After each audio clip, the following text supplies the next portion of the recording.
Okay, now we are going to look at solving an equation algebraically.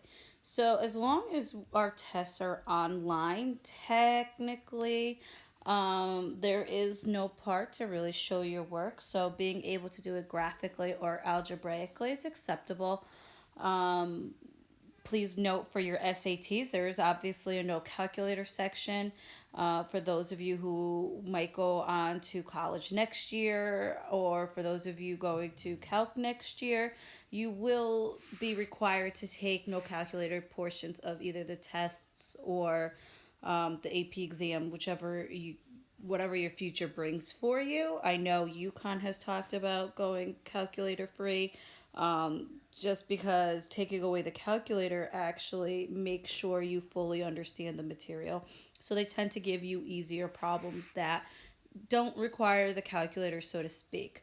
So for this year, for at least the beginning part of the year, there will be allowed calculator, and as I just showed you, Desmos, and in the next slides I will also be showing you more of Desmos because that will be graphically how we can model it. But for your future and for your SATs, I do want to make sure you understand how to solve things algebraically. Okay, so the first thing is if they give you this example here where they're asking when are two things equal, that is the same thing as setting one side equal to 0 and then solve for your zeros.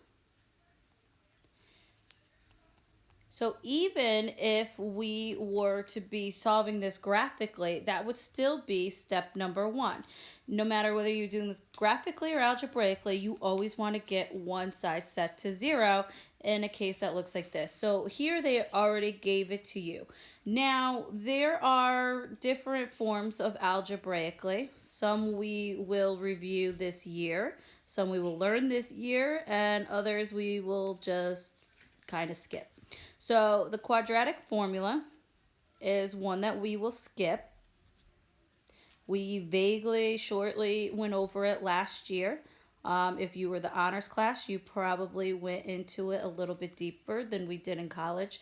You don't need to know how to do the quadratic formula. Anything that it can be done on the quadratic formula, or anything that I should say needs the quadratic formula, is when you would use your graphing calculator. And then you really would never really do the formula. Factoring is one of the most common forms of it, and it is a lot of times faster than using a graphing calculator, which is why it is a method that when something is factorable, we use it. And again, if a college or your SATs takes away your calculator, it's going to be factorable. They're not going to give you one that needs the quadratic formula. They don't expect anybody to really do the quadratic formula mentally. Okay, so if you were ever to have to use the quadratic formula, the calculator would be accessible and it would be there for you. So factoring is one, and then there is also something called complete the square. Again, I'm not sure if you learned that in honors. We did not teach it in college. We will go over it when we get to the conic section later on. That is where it comes into play, but other than that, you don't need to know it now. So for this one, it is definitely factorable, which is why they're asking you to do it algebraically. So first you would look for your GCF to review with you. Your GCF here is going to be X. There is no number that goes into 11. That also goes into 6 and 10. So I would take out the X and write the rest of this equation. So 3 X's, I took 1 away. I have 2 left. 2 X's, I took 1 away. I have 1 left. 1 X, if I take 1 away, I have none left. And there's my equation. Now I want to look and see if I could factor the rest, which I should be able to. So we would have A times C. So that is 60, negative 60. That adds to negative 11. Okay? So if we go through the factors of negative 60, that add to negative 11, that is going to be negative 15 and 4. Sorry about my pen again. Okay, so negative 15 and 4. So now I can write my factors as x minus 15 and x plus 4. Don't forget that when you are doing this, that you divide by a. So that is divide by 6. So if you had a different teacher last year, I'm sure you learned a different way of factoring. I have no problem doing a separate video if this makes sense. If you remember how to factor from your teacher, I know Mr. Donovan likes to do the guess and check. It is a perfectly effective way of doing it. Other teachers use different methods. This is called the slide and divide. If anybody needs a little extra practice on that, you can bring that up next day in class, and on Zoom I will try to do a little bit, or you could pause this and ask me during our Zoom session now for a little bit of help on factoring.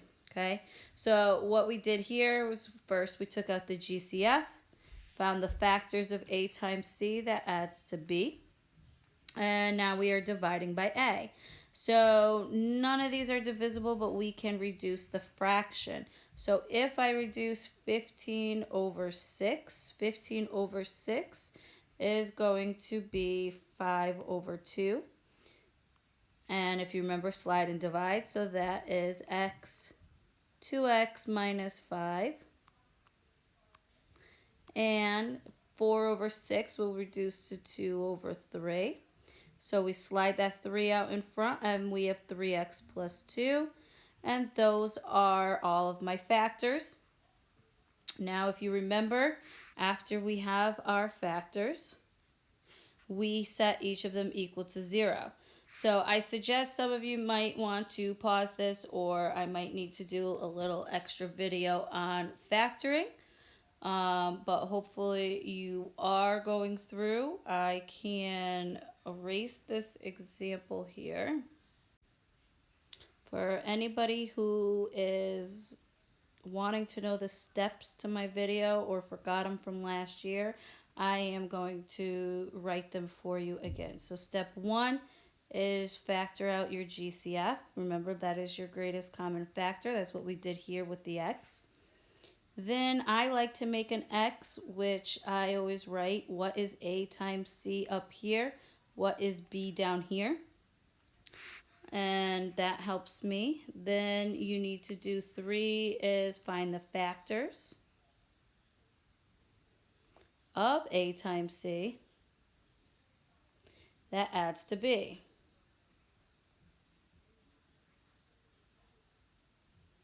Okay, our last step here is to divide by a, slide out in front if it is not divisible, and that is factoring. Now, how we solve this, if you remember back to last year, is you have to take each factor. You have x equals 0, you have 2x minus 5 equals 0, and you have 3x plus 2 equals 0. And you would solve each of these to be able to find what are the solutions to this problem up here, all real numbers that for that equation. Okay, so x equals 0 is 0. Here we would add 5.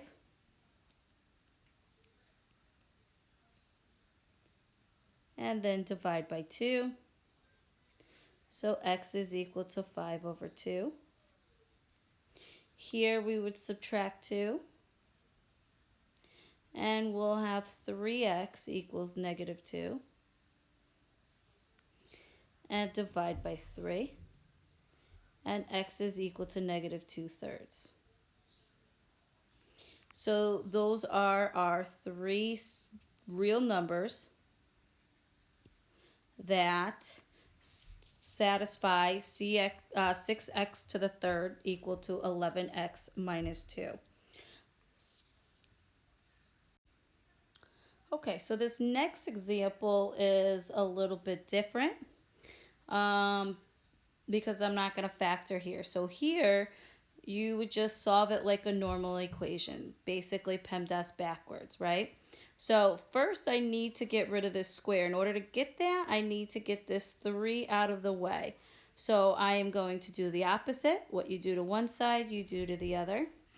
And I have x minus 4, quantity squared, is equal to 25. Now, how do you undo a squared? What is the opposite of a square?